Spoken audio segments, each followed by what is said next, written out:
Hello student, जैसा कि कल हम लोगों ने पढ़ा था भारतीय संविधान के इतिहास के बारे में, तो हम सबसे पहले थोड़ा सा जो पहले पढ़ा था उसको रिवाइज कर लेते हैं। तो हम लोगों ने पढ़ा था कि हमारे देश में विदेशी शक्तियों का आगमन किस क्रम में हुआ था। तो वो सबसे पहले आए थे पुर्तगाली, फिर आए थे अंग्रेज, फिर आए थे फ्रेंच, फिर आए थे डच। तो पुर्तगाली यात्री जो सबसे पहले इंडिया आया था वो कौन था? तो वो कौन था? वास्को डी गामा था। और ये कब आया था? तो 1498 ईस्वी में। किस स्थान पर? तो कालीकट पे आया था। और ये कहाँ से होते हुए आया था? तो वे ऑफ बंगाल से होते हुए कालीकट पहुंचा था। और इसके जस्ट 12 साल बाद इन्होंने बीजापुर पर भी अपना अधिकार स्थापित कर लिया था। इसके साथ ही हम लोगों ने पढ़ा था कि जो अरब सागर है उसकी रानी किसको कहा जाता है? तो उसको कहा जाता है कोची को। ये बहुत इंपॉर्टेंट क्वेश्चन है, इसको ध्यान रखिएगा।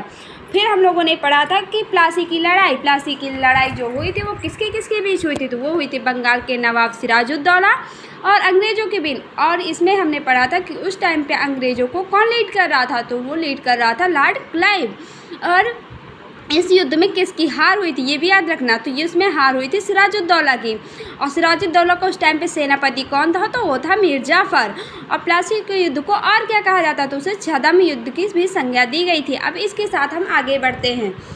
आगे हम पढ़ते हैं बक्सर का युद्ध। बक्सर का युद्ध कब हुआ था? तो 1764 ईस्वी में हुआ था। और किसके बीच हुआ था? तो ये ईस्ट इंडिया कंपनी और बंगाल के नवाब मीर कासिम के बीच हुआ था, जिसमें क्या हुआ था? मीर कासिम की हार हो गई थी और अंग्रेजी सेना की नींव, इसी के बाद अंग्रेजी सेना की भारत में नींव पड़ी थी। अब हम पढ़ते हैं आगे ईस्ट इंडिया कंपनी। इसका ओवरव्यू हम जान लेते हैं। तो ईस्ट इंडिया कंपनी की स्थापना 1600 ईस्वी में कहाँ हुई थी? तो ये हुई थी लंदन और ग्रेट ब्रिटेन में।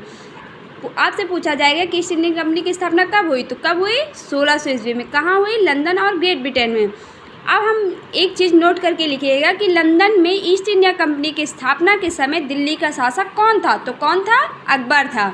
अब इसके आगे हम आगे बढ़ते हैं।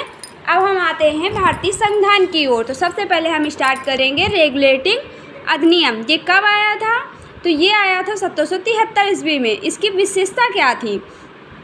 इसकी विशेषता थी कंपनी के लोगों के लिए लिखित नियम पहली बार बनाए गए थे। मतलब कंपनी, अगर आपसे पूछा जाता है कि कंपनी के लोगों के लिए पहली बार लिखित नियम किस अधिनियम के तहत बनाए गए थे? रेगुलेटिंग अधिनियम 1773 के द्वारा बनाए गए।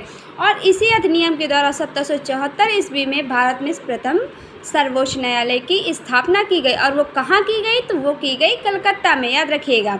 और ये भी पूछा जाता है कि ये जो सर्वोच्च न्यायालय की स्थापना की गई तो इसके प्रथम मुख्य न्यायाधीश कौन थे? तो सर एलिजा एम्पे थे। इस एक्ट के आधार पर बंगाल के प्रथम गवर्नर जनरल कौन हुए? तो ये हुए थे वारेन हेस्टिंग। इसके आगे पढ़ते हैं हम चार्टर अधिनियम। चार्टर अधिनियम कब आया था? तो ये आया था 1813 में।